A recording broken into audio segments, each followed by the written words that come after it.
This is 1 million subscribers to your what? Your YouTube YouTube, channel? that's right. That's amazing. Wow.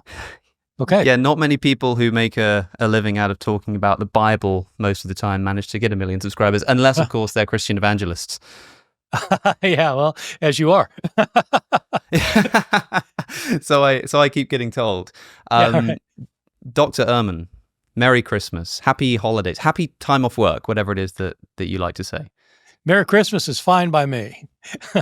Yeah, well, we're going to be talking today about the very first people to ever put the Christ back in Christmas, and that was whoever, of course, forged the birth narratives of Matthew and Luke.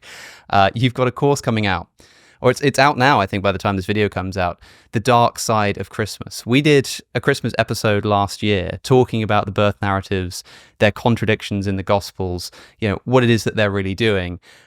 You've taken a little bit of a different approach this year in your biblical scholarship with the birth narratives. What is the dark side of Christmas? Well, once somebody realizes that these Christmas stories are not descriptive events of what actually happened, but they're actually narratives, they're stories that, of course, there's some historical elements to it. There was a Jesus, he was born. His mother probably was named Mary, and there are some historical things. But the stories themselves that we get in Matthew and Luke, as we discussed last time, have a number of differences among them, some of which are contradictory. And they're almost certainly not historical accounts. And so if they're narratives, then it's important to look into to see what the narratives are and what the narratives are trying to say. And like everybody else on the planet, I've always kind of assumed that these are just purely happy stories about the coming of the Savior into the world. And it's only been within the last year or so I started thinking more seriously about the downside of these stories.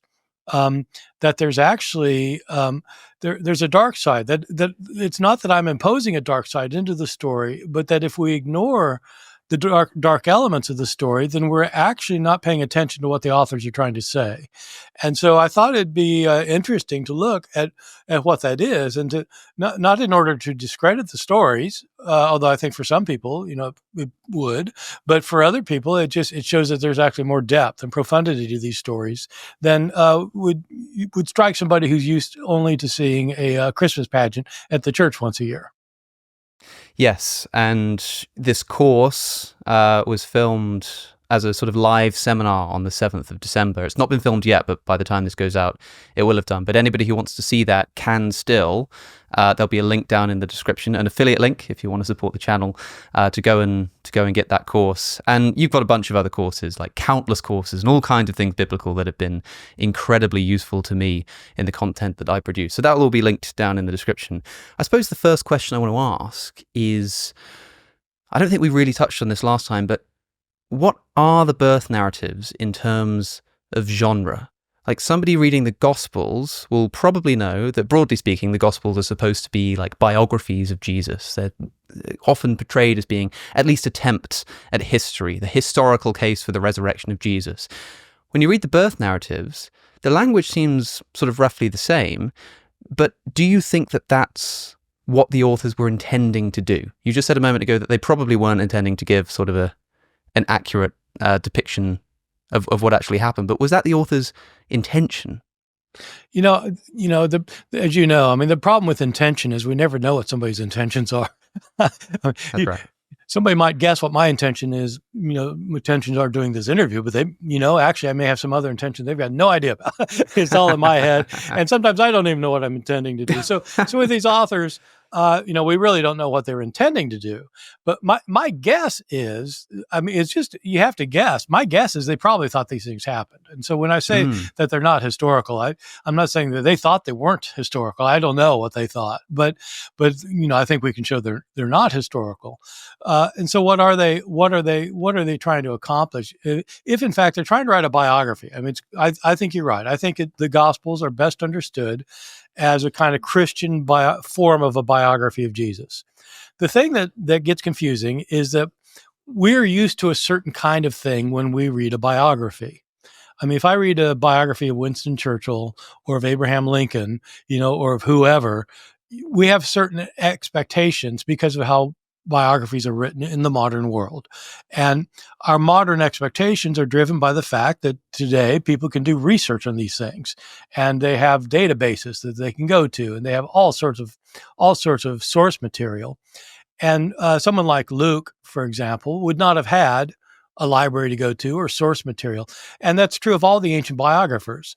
The Greek and Roman biographers, Suetonius and Plutarch and so forth, they wrote biographies. They wrote accounts of important people that are roughly like ours. They're the life and what happened in a person's life. But there are lots of essential differences. One of the things that they often do in their biographies, ancient biographies, is they begin with some account of the person's birth. And not always, but often. And the point of the birth narratives usually is what the entire biography is, which is somewhat to give information, of course, but also to show what this person's character is like. And so if somebody has a really rough beginning, it probably means this person's going to have a really rough life because it's foreshadowing what's going to happen. If you have somebody who's very famous, who is astounding, then they'll have some kind of spectacular birth. And so we have birth narratives of Alexander the Great, for example, or Plato, or, pick your famous person. And these are often portrayed, even these birth narratives are often portrayed in supernatural terms to show that this person wasn't just a mere human like the rest of us peons down here, that in fact they were something really special. And so I think the birth narratives of Matthew and Luke are both trying to function that way, trying to show that Jesus came into the world as something really different from the rest of us. Yeah, it's interesting to think just how limited the source material would have been for an ancient biographer of Jesus. What do we think about the dating of these birth narratives? Most people will probably know that Mark was the first gospel, John was the latest, and Matthew and Luke are somewhere in the middle. Do we have an idea of which was written first and whether or not they were aware of each other's writings? Oh, well, there are differences of opinion on, all these things, but you're right. I mean, almost everybody agrees Mark was first, and it does not have a birth narrative. John is the last one. It also does not have a birth narrative. Usually Mark's dated around 70 or so, early 70s, and John is usually dated into the 90s or so. And it's long been thought that Matthew and Luke are sort of in between. And so like in the 80s, 80 or 85 of the Common Era. Conservative evangelical scholars or conservative Catholic scholars might argue that they're, 10 years after the birth of after the death of Jesus or something, but most critical scholars don't think that. The big issue right now among scholars is whether Luke might be a later account. Luke also wrote the book of Acts, and some scholars are arguing that Acts could not have been written before the beginning of the second century. And so, if so, then Luke possibly would be later as well. The other big question is the one you mentioned: did they know each other? I think everybody agrees, just about everybody agrees, that Matthew was not using the Gospel of Luke. One question is whether the Gospel of Luke was using the Gospel of Matthew. Luke is probably later. Did he have access to Matthew? And there's a small but loud minority of scholars who are saying yes. But the majority of us still think no, these are independent accounts.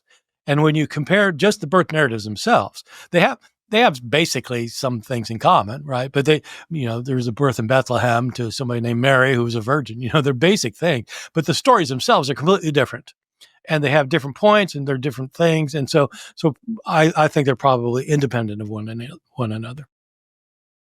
Yes. Am I right in thinking that there are some scholars who even think that Luke is later than John? Yeah. So the deal is that the book of Acts that this person also wrote, some scholars have been arguing that the book of Acts shows knowledge of the writings of Josephus. Josephus was writing in the 90s. His Antiquities of the Jews appeared in the year 93. And if the author of Acts did know that, then he had to be writing later. And so there's a move to push him back to like the year 120 or so. John is usually dated to the 90s. These are highly educated guesses. So they're both guesses, but they're highly educated guesses. And so if Acts was written by the same person who wrote Luke, as it almost certainly was, and Acts was written in around 120, then possibly Luke, the Gospel of Luke, was possibly written later. But again, I'd say that's a minority view.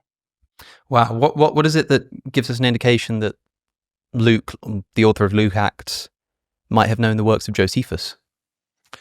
Okay, that's a long other story, but it's a little bit complicated. And I'll tell you, one of my criticisms of modern biblical scholarship, as it's been happening over the last 10 or 20 years, is that scholars have started, in my opinion, lowering the burden of proof, so that scant evidence is taken as hard evidence. And so in this particular case, it is not like we have for evidence, for example, that Matthew used Mark. To show that Matthew used Mark, there's compelling evidence. Matthew has almost all the same stories as Mark, and other ones too. But then tells the same stories in the same sequence, and sometimes word for word the same. You can't get that unless somebody's copying somebody. And with Josephus and Acts, it's not like that at all. It's that there are some strange connections that you wouldn't expect. I'll just give you one example. In Josephus talks about a couple of Jewish prophetic figures who tried to lead rebellions against Rome, or were suspected of leading rebellions against Rome, and one of them is named Judas the Galilean, and one is named Theudas. The book of Acts mentions both of those. Judas of Galilee was like, in the year 6 BCE or something, and he goes way back there. And Theudas was like decades later. Okay, but Acts mentions them in the opposite order. It mentions Theudas is coming first, and then Judas of Galilee. Josephus also talks about Theudas and Judas of Galilee. And he knows that Judas of Galilee was earlier, but he talks about him first before he talks about Theudas. See, so this is kind of confusing. But the point is that they say, well, so Acts must have gotten that from Josephus. And I don't know. It just seems. I see. So a little less stringent than for me. Than Matthew. For me, it's way less stringent. Last question on dating, I promise. But okay, so you flip open Matthew and you flip open Mark, and they're sort of verbatim same passages. How then do we know that Mark came afterwards? That Matthew came afterwards, and that Mark wasn't like a redacted version of Matthew? Well, that in the early church, that was the opinion. St. Augustine thought that Mark was kind of like a Reader's Digest version of Matthew. They got rid of a lot of the sayings and things. The arguments are kind of complicated, and we maybe could do an episode on it sometime. Yeah, it's complicated stuff. Perhaps we should do that. Yeah, but it is. The arguments are really quite compelling for Matthew not being that Mark not copying Matthew, but Matthew copying Mark, and it has to do with the agreements between Matthew, Mark, and Luke in tandem, the three of them in tandem, and it has to do with sequencing of the arguments, and they're long arguments. We can talk about that if you want to, but it's the kind of thing. They worked this out in the 19th century in Germany, where they really dug down deep. And then England picked up on it, then America, and now there's almost there's I don't personally know anybody who thinks Matthew is first, because these arguments are just so compelling. If you want an argument, I can give it to you. But I mean, we'll get back to Bart Ehrman in just a moment. But first, do you trust the news? I don't, and a lot of that has got to do with the bias that inevitably seeps into media reporting. One thing that we, as consumers of news, can do to navigate this media landscape is to compare headlines, objectively analysing how different sources are reporting on the same story. At least we can now, thanks to today's sponsor, Ground News. Ground News aggregates thousands of local and international news outlets all in one place, so you can compare reporting across the political spectrum. Try it out at ground.news/ Alex OC. Take a look at this story about a religious group in Quebec wanting the Canadian government to let them use magic mushrooms in their ceremonies. Of the sources reporting on this, I can see that only 18% of them are right-leaning. This means that if I only tend to read right-leaning sources, I could have missed this story altogether. And Ground News even has a dedicated blind spot tab, specifically picking out stories that are underrepresented either on the left or the right to show you the stories that you otherwise wouldn't see. Nowhere is doing news aggregation like Ground News. Try it out for yourself by going to ground.news/AlexOC or by scanning the QR code that's on your screen. Use my link to get 50% off their unlimited access Vantage plan just now for the holiday season. With that said, back to Bart Ehrman. No, right. I think let's best move on to talk about the dark side of Christmas. Most people know about the story of the Nativity, and in fact, people acted out in schools. And Yes. yeah, the look of horror on my teacher's face when I said I want to play one of the slaughtered innocent children that get killed in all of Bethlehem by Herod. The interesting question is why these horrible things are in the Gospels. Now, we can talk about what these are. I mean, people will have heard of these things. Herod hears that there's a new king of the Jews who's been born. Herod is the king of the Jews, and so out of insecurity, he decides to slaughter every child under the age of 2 in Bethlehem and the vicinity in order to prevent this king of the Jews from trying to overthrow him. That's a pretty horrible story. Now, if that actually happened, then of course the gospel writers would put it into the story. But if the gospel writers were kind of putting together semi-mythical events and basing their stories on things that they'd heard, or maybe even making up stories to make a theological point, the question is, on a theological level, why would these really horrible elements be included in the story of Jesus' birth? Yeah, well, I think that's by far the worst one, and it is horrible. And people, when you read the stories or you see it enacted in church or whatever, I probably not most people participating in those volunteer to be one of the slaughtered children. So you did, okay. So, but when you read the story, what people just are enthralled by the fact that Jesus manages to escape. And that God warns Joseph in a dream that this is going to happen, and they have to get out of town. And so they pack up and they travel to Egypt to escape Herod's wrath. And so they think, Jesus got away. Great. But you don't think about all of these children who are slaughtered. People normally don't. And it's kind of like, when you have one of these incidents, like there's an airline crash, and 360 people die and 3 escape, and you manage to survive. And soon afterwards, one of them's interviewed on TV, and he says, "Oh, God was with me. I'm just so glad that God was protecting me." And you think, what in the world are you talking about? There are 360 people have died here. What do you mean God protected you? What? And so we have that kind of reaction then. Many of us do. I do. But not with this story. What about all those babies? I mean, why would they have to be killed? And I think what makes it dark is that this is only in Matthew.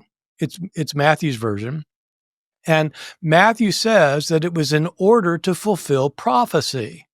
Right. Because there's a prophecy in the book of Jeremiah that Rachel will weep for her children because they were no more.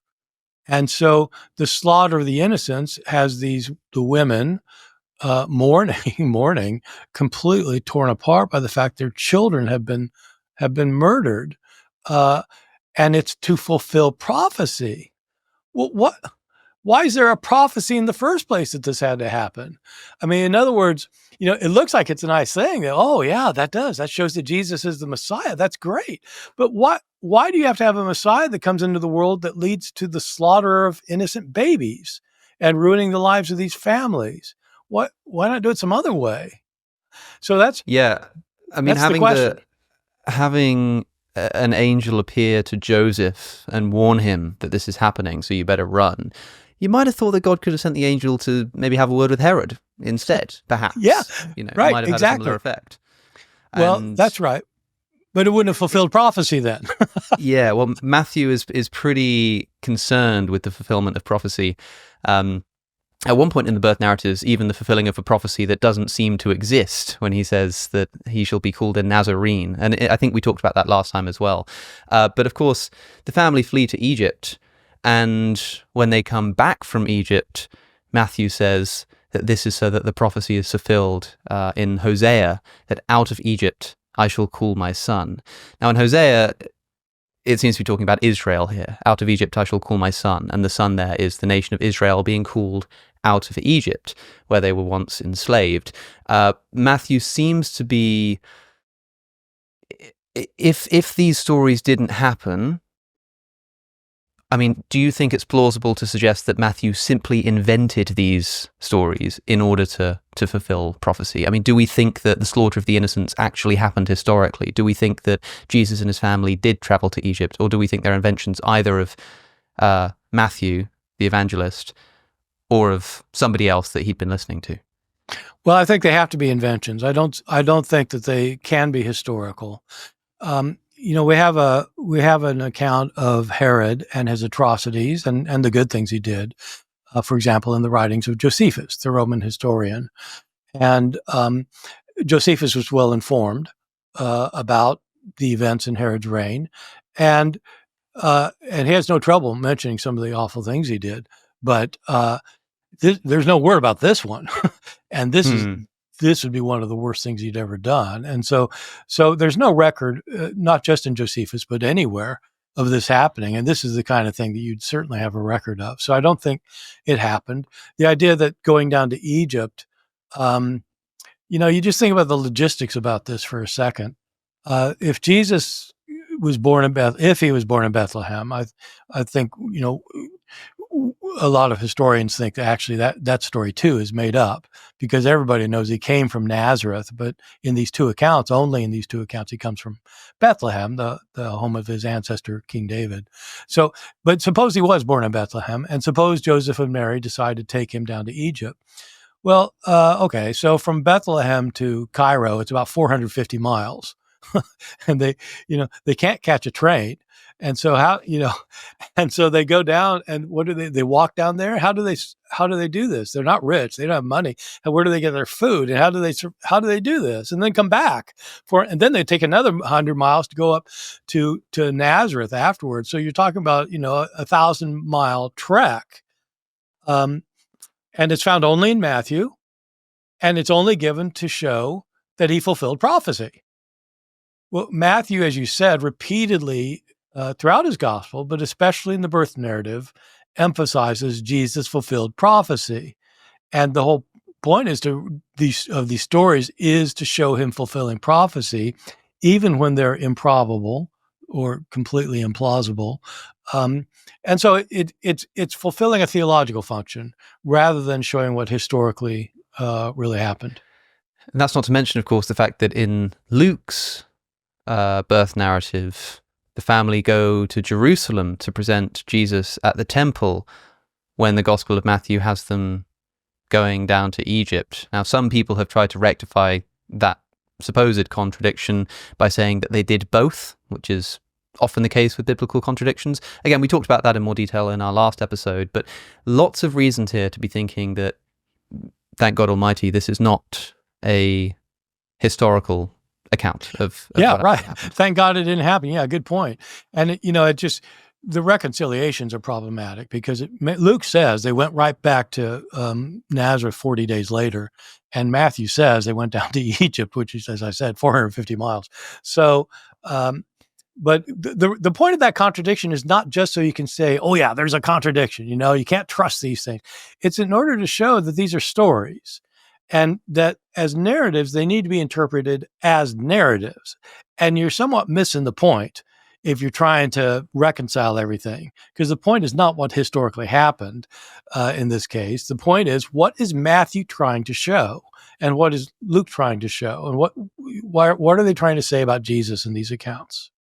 Now, we know why Jesus had to go to Nazareth, to be a Nazarene, as the missing prophecy says. Yeah. We know why he went to Jerusalem, because Jerusalem is the site of the temple. Why did he have to be born in Bethlehem? Well, that fulfills another prophecy. And so in this case, Matthew quotes the prophet Micah chapter 5, verse 2, that there'll be a Savior who comes out of Bethlehem. Bethlehem was the birthplace of King David, and the Messiah was supposed to be a descendant of David. And to show then that Jesus is the son of David, Matthew wants him to be born in Bethlehem, where David was born, to fulfill the prophet Micah. And so once again, it's kind of this interweaving of biblical prophecy to show who Jesus really is. Now, another question I have about the birth narratives broadly here is there any speculation about whether these were later interpolations into the Gospels? The reason I ask that is because I read the birth narrative of Matthew, and I open the text and I see a genealogy of Jesus, and then I see a birth narrative, and then I see Jesus' ministry. If I open the Gospel of Luke, I have a birth narrative with a bunch of other stories as well that aren't in Matthew, and we get like babies doing backflips and stomachs and stuff, and then we get the birth narrative, and then we get a baptism of Jesus, and then we get the genealogies of Jesus and the beginning of the ministry. And I don't know, it seems to me like maybe we started off with two Gospels that began with a genealogy, and that somebody decided to sort of stick on this birth narrative to Luke at some point later. I'm not sure if the same thing might have happened with Matthew, but the other thing that sort of rings alarm bells here is that, I might be wrong about this, but it seems like the Gospels outside of the birth narratives don't know anything about Jesus' birth of a virgin. Now, being born of a virgin would be a pretty good card to play when people are sort of doubting your authority, or when they're sort of asking about Mary or anything like that. But nobody even tries to bring that up as a point towards Jesus' authority. So it seems like the disciples and the writers of the Gospels outside of the birth narratives don't know what happened there. It also seems like the placement's a little bit weird. Do you think these were part of the original manuscripts? So it's a complicated question. I'm doing a webinar with members of my blog on this point in a couple of days, and because I think that there's very good evidence that Luke did not originally have his birth narrative. There's not the same evidence with Matthew. I think Matthew probably did start that way, but Luke in particular, the points you're making are some of the key points. Why would you have a genealogy of somebody after they're baptized as a 30-year-old? Luke says he's 30. It's like not normally the place you'd put a genealogy, but there's a complication to it too that would not be widely known. That is that at the baptism in Luke's gospel, in Matthew, Mark, and Luke, Jesus is baptized and he comes out of the water, and a voice comes from heaven. And in Mark's gospel, the voice says, "You are my beloved son, in whom I'm well pleased." In Luke's gospel, a lot of the later manuscripts have that as well. "You are my beloved son, in whom I'm well pleased." But some of our early manuscripts have something different. Some of our earliest manuscripts, the voice comes from heaven and says, "You are my son, today I have begotten you." A quotation of Psalm 2:7. And there are excellent reasons for thinking that was originally what Luke wrote, and later scribes found it problematic. "Today I've begotten you," when you're being baptized. And but if that's the case, if that was what the voice said, which I think it is in Luke, then it makes sense that the genealogy comes right after it, because the genealogy in Luke doesn't just go back to King David or just back to Abraham, the father of the Jews. It goes back to Adam, the first human being, and from Adam, it goes to God. It starts with God. And so Jesus is descended from God, and then the voice says, "Today I have begotten you." So it's the Son of God imagery. So the genealogy makes sense in Luke, given that voice, but it doesn't make sense if you have a birth narrative, because in the birth narrative in Luke, the reason Jesus is the Son of God is because the angel tells Mary that she's going to conceive. The virgin will, the Holy Spirit will impregnate her so that the one born of her will be called the Son of God. And so the virgin birth in Luke is to function that show Jesus really is the Son of God, but it doesn't make sense then once you get to chapter 3 with the baptism and the genealogy.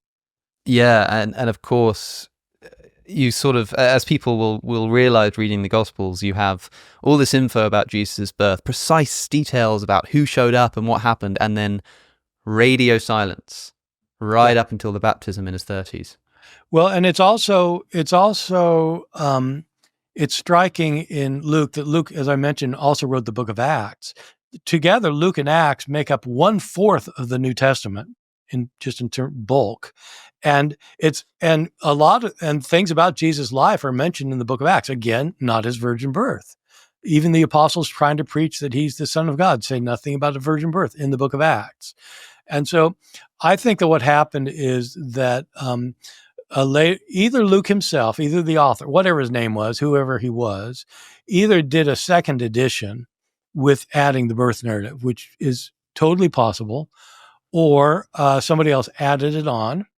The thing to note, though, is one other point to note is that those two chapters, the birth narrative, are told in a very different writing style from the rest of the Gospel of Luke. Luke is actually a pretty good Greek author compared to most of the authors of the New Testament. Those two chapters are written in what scholars call a Septuagintal style. It's in the language, the style, writing style is in imitation of the Septuagint, the Greek translation of the Old Testament. That Septuagintal style is all beginning with the birth narrative all the way through chapter 2, and then it ends at 3:1. And so it looks like it's maybe a different author using a different style. Wow.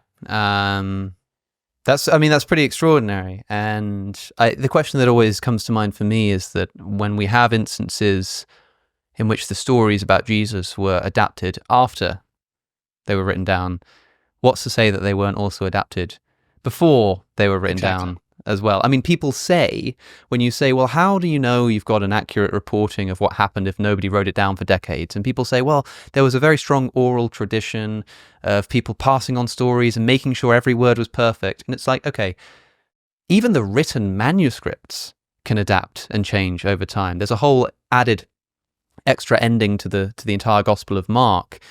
There's the story of the adulterous woman in John, which seems to be added in at a later date. Perhaps even the last chapter of John 21, which for numerous reasons might also be thought to be an interpolation. If that can happen in the textual tradition, then of course it can also happen in the oral tradition too. Well, not only that, the people who say that really don't understand how oral cultures work. I spent a couple of years doing nothing but studying memory and oral traditions and oral cultures. I didn't read anything about the New Testament or anything for about 2 years. This is about 10 years ago. I just reading memory books and what we know about oral cultures. And this line that in oral cultures, they never change anything. It's just completely bogus. It's not true. And we can show it's not true in the ancient world. And we know it's not true in oral cultures since then. And so one of my books actually deals with this. And so it's completely wrong. But the point you're making is a really good one, because you would think that in written cultures, especially, people would keep things intact. No, they're changing them all over the place. Which book is it that deals with that? Well, it's my best book that nobody's read. And it's because I should have given it a different title. It's called Jesus Before the Gospels. But it's dealing with the oral traditions of Jesus. And what I did is I read all of these psychological studies of memory, how we remember things. I studied anthropologists who have studied modern oral cultures. I looked at the sociologists talking about social memory, and I applied all of that to what we know about the gospel traditions of Jesus before they were written down.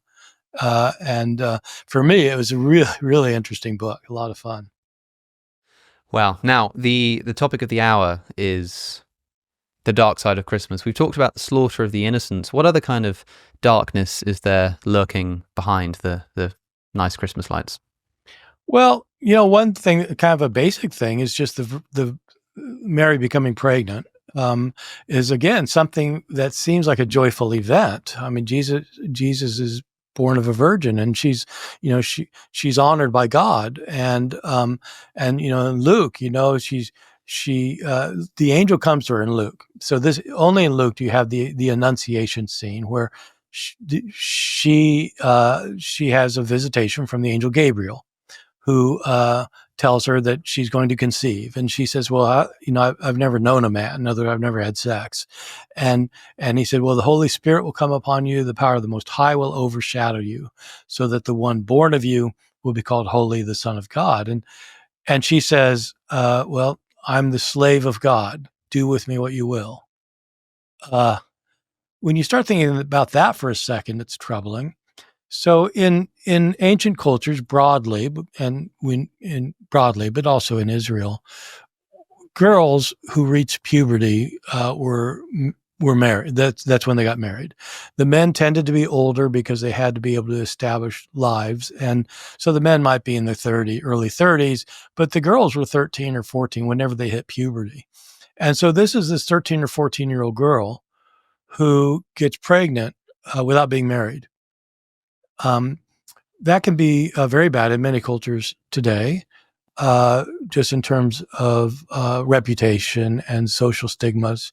And in the Gospels, it's seen as problematic. Joseph is going to privately put her away and not have anything to do with her and divorce her. And here's this innocent girl who, she has no say in the matter. The angel doesn't say, "Is this okay with you?" God said, "You all right with this, Mary?" It's that this is going to happen. And she says, "Well, I'm your slave." Well, yes, that masters could have sex with slaves as much as they wanted to and impregnate them if they wanted to. And so this is what's going on then. God is getting her pregnant without, and the assumption is, well, of course she's going to be happy about this. The text doesn't say anything about her being happy about it. Joseph isn't happy about it, but they submit to the will of God. You just think about your 13-year-old daughter getting pregnant, and it can be heart-wrenching, really. And so some say, I mean, this is a point of contention, the pregnancy of Mary, because some say that when she says, "Look, I'm a servant of the Lord," there are two ways to read this. There's a kind of, well, being your slave, what shall I do but tend upon the hours and times of your desire? And there's a reading that's sort of like, this is an issuance of consent, that this is her saying, like, "I am your servant. Yes, I will do what you want," but in a kind of happy way, as if you say, do you want to cook me some dinner? And I'm like, "Hey, I'm your servant. I'll do whatever you want because I love you," And so it's unclear exactly how to read this. But even if we're talking about Mary sort of saying, "Okay, this is fine," giving her consent to this, I mean, firstly, she would have been quite young, right? I don't think we actually know how old she would have been, but some people say she would have been quite young. I'm not sure about that. Well, as I was saying, normally 13 or 14 would be the age. And even if you think that she's saying, "Yeah, sure, go ahead and do this," I mean, if your 13-year-old daughter said, "Yeah, I consent to this, I want to have a pregnancy," I think you'd think maybe you need to be a little bit older before you can even meaningfully consent in that way. It's an interesting thing. I mean, when you talk about the dark side of Christmas, this isn't something that came to mind, but I have heard this discussed a lot now that I think about it. And not only this, but someone I know recently pointed out, I mean, there's this Christmas song, "Mary, Did You Know?" And I don't know exactly how it goes, but like, "Mary, did you know that, your kid would go on to do all of these things?" Yeah. And she was like, this I didn't think this was supposed to be like a happy Christmas song, because like Mary had no idea that she was not only about to conceive a child at an incredibly young age and possibly, ruin her reputation with people who didn't believe her, but also she'd then have to watch her son one day be brutally crucified. And this is sort of all preordained and just sort of thrust upon Mary. Even if she did consent to the idea of having a child who would be the Son of God, she'd have no idea of the suffering that she would have to go through watching him be crucified in front of her. Yeah. Well, the way you first put this, I always considered this kind of a happy story, and that she's consenting, and that she's, and that it is striking that she doesn't say, "I'm your servant." "I'm your slave." And even if she does consent, and even if it's like she's pleased about it, the social stigma in the ancient world for being pregnant out of wedlock was really quite severe, just as it is is today. I mean, adultery was punishable by death in ancient Israel. I'm not saying that always. I'm not saying every pregnant woman got stoned to death, but it is in the Torah that she's supposed to be executed, and so even if she's willing, it had to lead by any measure, it had to lead to real personal suffering and social rejection. And the thing about her, then knowing that the son is going to die, that's actually indicated in the birth narratives themselves in the Gospel of Luke, where the prophet who sees Jesus as a newborn, Simeon, says that this child will grow up and it'll drive a sword through your heart. He says to Mary. I said, "Wow, man, it's from beginning to end." She's always portrayed as being very pleased and happy and joyful about it. But if you just put it in human terms, it does also have this dark side. And one of my points in this course that I'm doing is that I'm not talking about the dark side in order to show what a horrible story it is. In some ways, I want to talk about it as having a deeper profundity than people realize. When you put this at the level of human emotion, what this really entails is not this kind of happy-go-lucky Christmas pageant. It is pain and suffering. When the Son of God comes into the world, it isn't for Luke. So for these birth narratives, one of the points they're making is that the coming of the Son of God is not simply to relieve the suffering and bring salvation into the world. It's Jesus is coming in the midst of suffering, and the suffering is right there before your eyes, even though people look the other way. And it's not only that, but the coming of the Son of God creates suffering. It does. It creates huge suffering. These babies who get killed, these journeys that have to be taken in poverty, this woman who's made pregnant. These are very, very powerful images that we neglect, I think, and that we overlook. And it's saying something, I think Matthew's trying to say something about God's relationship to suffering in the world, that he doesn't take it lightly. He doesn't kind of just write it off. He's deeply, deeply entrenched it in some way. Now, you said a second ago that the word here is not servant but slave. Now, I've looking at the NIV. The NIV has Luke's gospel put into the words of Mary. I am your servant, or I am the Lord's servant. Do you think that that's a mistranslation? I mean, I don't know the Greek, but I know that a lot of the time words can kind of mean different things depending on the context. But do we know that she really meant something more like a slave here? Yeah, we do. This word is notoriously difficult for translators, not because they don't know what it means, but because there are reasons not to translate it the way what it meant. The word is doule. The Greek word, the masculine term is what you look it up in a dictionary, doulos, and it means a person who's owned by someone else and is required to do what they ask. And so there are separate words for servants, which would be somebody who serves somebody willingly, but they're not owned by the other person. The reason, especially in American translations, which the NIV is largely, for not using the word slave is because translators are afraid that people will think of the term in light of the antebellum South here, where and conjure image of African American slavery and putting that wholesale onto the ancient world. Because slavery was different in the ancient world, but there's also a lot alike too. You were owned by somebody and you had to do what they told you to do, and you could be punished, and there were like very little to stop somebody from punishing you. So the word is slave. It's absolutely slave. But many translators, not just the NIV, but the more recent updated edition of the NRSV, translates it as servant. And and in that case, by the way, the NRSV committee voted for slave.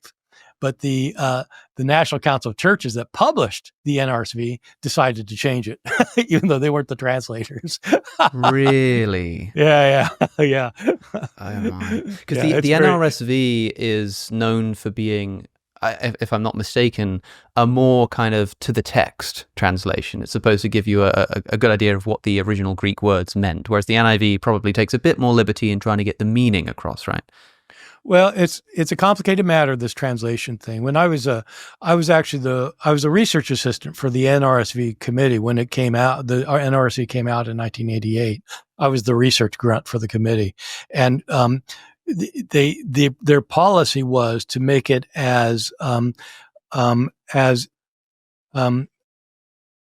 literal as necessary, but they wanted it both to be literal and idiomatic.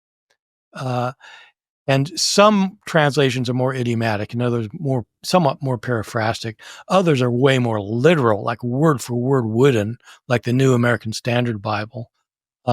And so both the NIV and the NRSV tried to kind of do a bit of both to make it very readable but accurate. But the NIV the NIV committee was all committed evangelical scholars who in places implemented their evangelical biases, I think. I know a number of those translators. And the NRSV was a committee with a wide range of different kinds of people. Jews, Yes, the NIV, various kinds. the NIV, of course, the nearly infallible version. Yeah. I wonder, we've done the flight to Egypt as a result of the death of, or the killing of the newborns. We've talked about Mary. How much more darkness is there for us to uncover in this story? Well, those are the main points of darkness. They're also the main points of the story. So, I mean, in Matthew's version, the birth of Jesus takes very, very quickly. Matthew begins with the genealogy, as you pointed out, and then it says the birth of Jesus happened like this, and boom, boom, it's like a few verses. Then you get the birth, but the most of the story is the wise men, the Magi, who are following the star to Bethlehem so they can worship this child. And so they're following the star, and this whole thing with the wise men story is trying to explain why Herod slaughtered these babies, because he finds out from the wise men about the King of the Jews being born. And so the whole episode really is about the slaughter of the innocents and then the flight down to Egypt. In Luke's version, the account of the birth itself is all about this trip from Nazareth to Bethlehem. Joseph, so I guess this is another part I hadn't talked about, but in Luke's version, the reason Jesus is born in Bethlehem is because there's a census that the entire world has to register for, that was put out by Caesar Augustus. And so there was no worldwide census under Caesar Augustus, but in this narrative, there's a worldwide census and everybody had to register for it. And Joseph is from the family of David, so he has to register where David was born. And so he has to go to Nazareth. Well, this is a 100-mile journey. If he's up in Nazareth, he's got to go down to Bethlehem. His wife is not his wife, his betrothed, is 9 months pregnant. And so this is a bit of suffering. She's got to travel down 9 months pregnant to Bethlehem to register for the census. Why? So Jesus can be born there. They register for the census. 40 month and a half later, they go back, and what? I mean, again, they're not catching a flight. They're presumably they're walking there, 9 months pregnant, so that he can be born there. Why is that necessary? I mean, why doesn't Luke just have him live in Bethlehem, then later go to Nazareth the way Matthew does? Well, it's because he knows that they came from Nazareth. He thinks Jesus has to be born in Bethlehem, and so he comes up with this story that has this dark side of this woman fully pregnant, having to travel down there. Yeah, that's also pretty dark. I mean, I imagine even if they did get a plane or a train, when you're heavily pregnant, that's a pretty uncomfortable experience anyway. Yeah, no, it's not. There's no place for them to stay, and and so it's. Well, that's the other thing, is that they sort of end up having to give birth either in a house in Matthew, I think, but Luke has it in the famous stable, right? Well, he doesn't actually say a stable. What he says is that there was no room in the inn, and so we don't know where they were. In the older tradition, in the early church, it was a cave. Hmm. that Joseph found a cave and she was buried. But the reason people say a stable is because they there's a manger. And so there must be animals there. So there's no mention of sheep or anything like you get in the Christmas pageants, but there's a manger there, a food trough. My students, for some reason, have the idea that Mary gave birth in the manger. I guess she's lying down in this food trough and it gets ready. I don't think it doesn't say that, but they don't have a cradle available, so they put him in a manger. This is part of Luke's story. Luke is trying to emphasize, unlike Matthew, Luke is trying to emphasize that Jesus came to the poor and he ministered to the poor during his life, and he was concerned about the poor and the outcast. He's born a poor outcast. And in Luke's gospel, it's not these wealthy, highly placed wise men from the East who worship him with gold, frankincense, and myrrh. In Luke's version, it's these lowly shepherds. So these illiterate farmhands who are out freezing with their flocks every night who come to worship him. And this is all, both stories are trying to emphasize something different about the coming of Jesus into the world. Matthew more that this is the king who has come, and Luke more like this is the savior of the poor and the oppressed. So Luke is sort of writing for the poor, or sort of trying to indicate that Jesus came for the poor. Matthew, as we've already said, is seemingly obsessed with the fulfillment of Old Testament prophecy. We know that the different authors of the Gospels, the different evangelists as they're called, have different intentions when writing their Gospels. Is there a reason why the Gospels of Mark and the Gospels of John, especially with John being the most sort of theological and the latest of the Gospels, don't include anything about Jesus' birth? They don't say, there's no birth narrative. There's no references per se to Jesus' birth in these Gospels. So we don't know. We don't know whether Mark and John actually had heard a birth narrative before. We just can't tell. You would think that they would have surely be talking about it, but Mark is writing before the Matthew and Luke. Maybe in his community they didn't have a story yet of the birth. John is writing later, but we tend to think of these authors like all knowing each other or something, or all having access to each other's work. But John might be just in a completely different community he hasn't heard. But there are things about Mark and John that make me think that maybe they didn't think Jesus had been born of a virgin. I mean, in Mark's, in some ways, is the more interesting, because in Mark's gospel, early in Jesus' ministry, his mother and his brothers come to they come to take him out of the public view because Jesus is getting very popular. He's had a following, and we're told in Mark chapter 3, verse 20, that his family think that he's gone out of his mind. he's gone crazy, and they try and he rejects them. He turns them away. That's his mother and his brother. Why would his mother think he's gone crazy? Didn't she know that she was a virgin when he was born and know who he was? Not in Mark. She doesn't know who he is. Like everyone else, she doesn't realize who he is. So I think Mark doesn't know anything about a virgin birth, and has a different view of Jesus' family from Matthew and Luke. John is interesting as well, because John certainly has Jesus come into the world, but not through a virgin. In John's account, Jesus is a pre-existent divine being who was with God in the beginning, who created the world, and Christ himself created the world and then became a human being. And so in order to bring salvation. And so in John's gospel, we have an incarnation. Incarnation literally means coming in the flesh, where a divine being becomes a human being. And that's who Christ is. He is God's word, who is with God in the beginning, who has now become a human being. That's only in John. Matthew, Mark, and Luke say nothing like that and nothing about it. But what people have done for time immemorial is they've taken John's account of Jesus coming into the world as an incarnation and Matthew and Luke's account of Jesus being born of a virgin and combined the two into one thing that none of them says.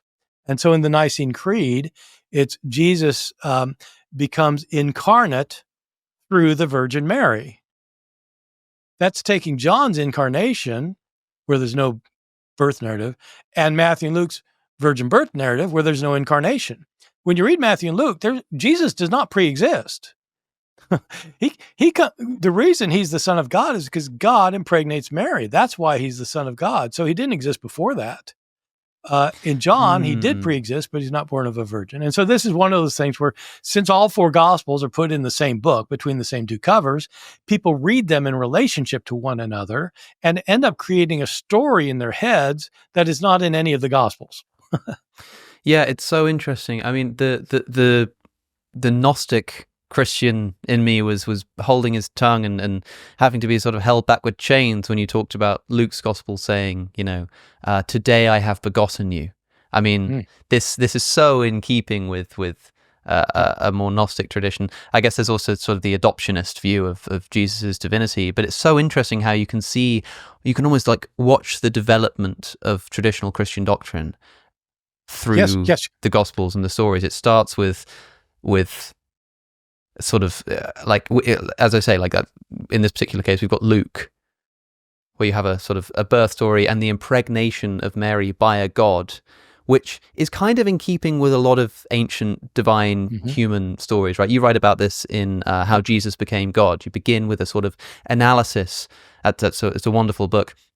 It begins with this analysis of the treatment of humans as divine or gods as human in the ancient world and in Judaism. And the idea that a god will come down and have sex with a mortal woman and give birth to a god or a sort of demigod or something is a pretty common story. So it makes sense for that to be what you would put into a birth narrative. And you have Jesus potentially, today I have begotten you at the baptism, as if God is sort of putting divinity into him at some later point. So you've got this like mortally born, not pre-existing person who gets infused with divinity at the baptism. Fast forward to John, and you've got, in the beginning was the Word, and the Word was with God, and the Word was God. Yeah. And the Word is made flesh and dwelt among us, so the Word is Jesus. And I'm looking at this and thinking, is there any other way to read this than that an early Christian community, the very earliest Christian communities, didn't see Jesus as God in the same way that 100 years later they did? Well, yeah, I think that's absolutely right, because you line them up chronologically, and that's how it goes. It becomes a increasingly more exalted view of Jesus. The monkey wrench to throw into that is that our earliest writer, not gospel writer, our earliest Christian author is Paul, who also seems to think of Jesus as a pre-existent being in Philippians 2. And so what I would say is that there absolutely was a progression of thought so that Christ becomes more and more exalted and it goes on for centuries until you get the doctrine of the Trinity, which is that's as high as you can get, really. And so there is a progression, but it's not a straight linear progression that everybody was thinking the same thing at the same time. In other words, later Christians had early adoptionist Christologies. Some early Christians had more of an incarnation theology, although not as high as in the Gospel of John. And so it's an uneven development, but it does go in that direction. And that answers the other question you had earlier. Why would somebody add these 2 chapters to Luke? Well, if you're living in a later Christian community and he sees this adoptionist Christology where today I have begotten you, then he thinks, well, okay, we need to kind of improve this a little bit. And he adds a virgin birth to it because it's a more advanced understanding. Wow. One final question here about something we mentioned a second ago, which was Mark chapter 3:21, when Jesus's family see him, they think he's lost his mind, which would be a weird thing for his family, particularly his mother, to think if she remembered giving birth to him and God telling her that he was going to be the Son of God. The word for family there, I'm seeing some footnotes that it can also mean associates. Yeah, it's complicated Greek. It is not a word; it's a phrase, and it is. How do I put this? It's a Greek phrase that literally means something like those around him. But when you read the passage in its context, there are 2 things that show that it means his family. One is that it can't mean his associates that are with him, because they were with him they're with him throughout the whole thing. These are people who are coming to him to take him out of the public view, who have not been with him when this incident is happening. And so the phrase does mean family in other contexts. But the other thing is that a few verses later, his mother and his brothers are mentioned as being these people who want to see him. And so in 331. And so those things together have led most translators. I don't know what the NIV does, but sometimes people try and get around the problem. But it's almost the NIV has family. The NIV has family. It just has a footnote which says or his associates. And then finally, Jesus had brothers. I mean, what about the perpetual virginity of Mary? Well, I started out teaching not in the South, where I teach now in North Carolina, but in the Northeast at Rutgers University in New Jersey, where a lot of my students were Roman Catholic. And I would teach a New Testament class. They would never be upset about my talking about contradictions in the Bible or historical mistakes or things like that. But if I mentioned Jesus' brothers, they'd go ballistic. It's like, what? Because in the Catholic tradition, of course, Jesus can't have brothers because of the perpetual virginity of Mary. That's a later doctrine. It's not in the New Testament. What most Roman Catholics today say is that they are his cousins. The older view was that they were sons of Joseph from a previous marriage. So you get ways around him having brothers and sisters in Mark as well. But in fact, the word used is brother, adophoi. It's not the word for cousin, anepsioi. And so there's actually little doubt these are his brothers and his sisters. But for theological reasons, some people get upset about that. As for theological reasons, people tend to do. Bart Ehrman, thanks so much for joining us. Merry Christmas. It's always a thrill to have you on. I think this is something like your 4th time on my show now. You must be the most frequent guest. It's always a blast. It's an honor every time. So Merry Christmas to you too. Merry Christmas one and all. Thanks for watching, everybody. To get early ad-free access to episodes, as well as supporting the channel at the same time, subscribe to my Substack at alexoconnor.com. Watch more episodes by clicking the link on your screen. Thanks for watching, and I'll see you in the next one.